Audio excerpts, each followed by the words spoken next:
मित्रों, मैं विवेक और आज जो है हम लोग यूपी एनएचएम का जो प्रीवियस ईयर का क्वेश्चन था उसको हम लोग डिस्कस करना चाह रहे हैं।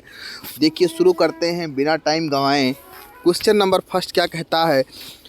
The FRC parameter in haematology analyser measures. तो वो मेजर करता है सिस्टोसाइट्स को। ठीक है, किसको? सिस्टोसाइट्स को। The FRC parameter in haematology analyser measure सिस्टोसाइट्स।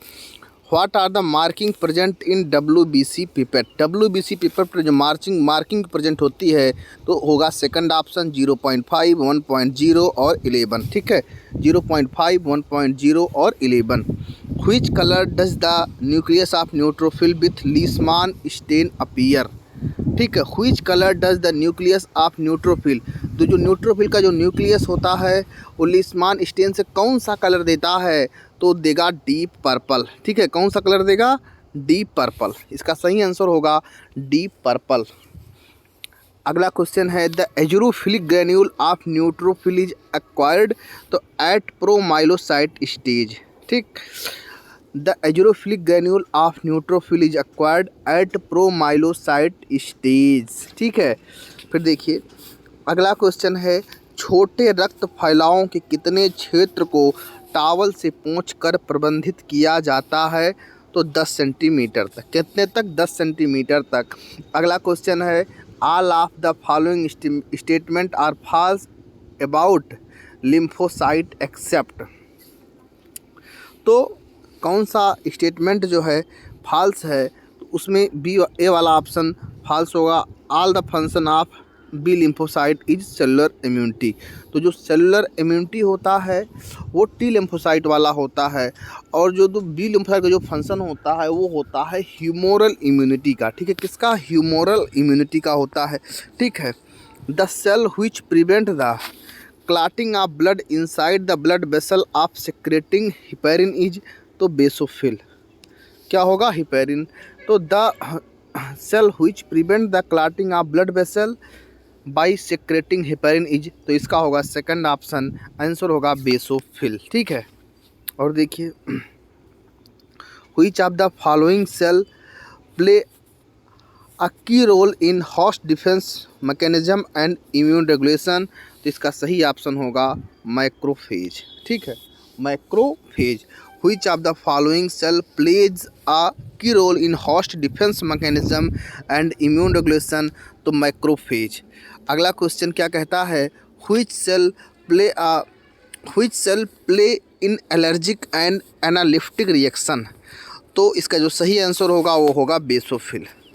Which cell play a role in allergic and anaphylactic reaction में जो रोल सेल प्ले करती है वो होती है बेसोफिल। ठीक है, कौन सी सेल? बेसोफिल। अगला क्वेश्चन है कि which of the following should be made available for staff handling equipment and instrument.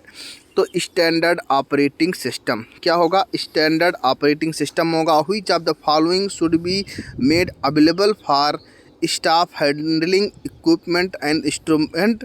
तो स्टैंडर्ड ऑपरेटिंग प्रोसीडर। अगला क्वेश्चन है which of the following can kill virus infected cell and tumour cell. तो both T cell and NK cell. Both T cell and NK cell. Which of the following can kill virus infected cell and tumour cell. तो both T cell and NK cell. ठीक है, अगला question है which of the following is not a preferred vein to collect venous blood. तो radial vein. क्या होगा? Radial vein. Which of the following is not a preferred vein to collect venous blood. तो radial when हो जाएगा। अगला question है रक्त की नियमित जांच रूटीन हेमेटोलॉजिकल इन्वेस्टिगेशन के लिए मुख्यतः किस एंटीकोगुलेंट की अनुशंसा की जाती है? तो उसके लिए किया जाता है EDTA। ठीक है, क्या? EDTA।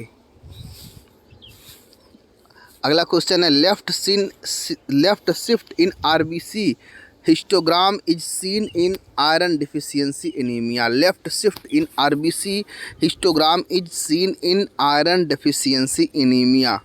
अगला क्वेश्चन है which of the following cell lacks a nucleus तो वो होगा रेटिकुलोसाइट्स। कौन सा होगा? रेटिकुलोसाइट्स होगा। ठीक है, उसके बाद देखिए हम लोग अब घुसते हैं ब्लड बैंकिंग में। ब्लड बैंकिंग के क्वेश्चन क्या हैं उसको देखिए।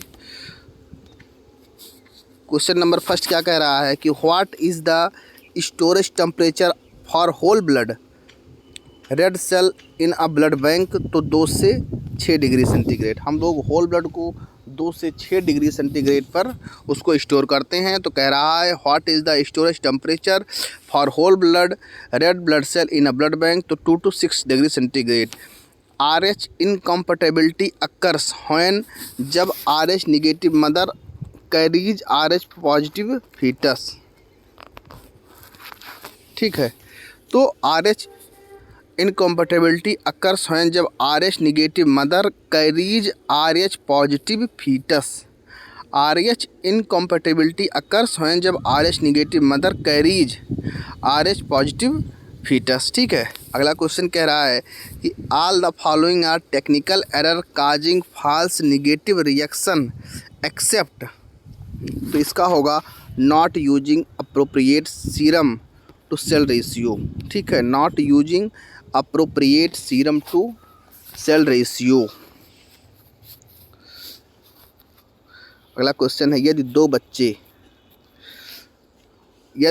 बच्चे का रक्त समूह O है, माँ का रक्त समूह चाहे कोई भी हो, पिता का रक्त समूह नहीं हो सकता है B और AB। क्या नहीं हो सकता है? B और AB। अगला क्वेश्चन है निम्नलिखित में से किस रक्त समूह को यूनिवर्सल डोनर मतलब सर्वदाता एवं सर्वग्राही यूनिवर्सल रेसिपिएंट कहा जाता है? तो O नेगेटिव और AB पॉजिटिव। यूनिवर्सल डोनर कौन होगा? O नेगेटिव होगा और रेसिपिएंट होगा AB पॉजिटिव। O नेगेटिव और AB पॉजिटिव। अगला क्वेश्चन है कि in which condition is QC measurement by label Jennings chart correct. तो if the value are within ±2 SD रेंज। If the value are within ±2 SD range in which of the following is QC measurement by label Jennings chart correct if the value are within ±2 SD range। यदि platelet concentrated यदि platelet concentrate को blood bank में 22 से 24 degree centigrade पर संग्रहित किया गया तो इसकी समाप्ति अवधि कितनी होगी? तो 5 दिन।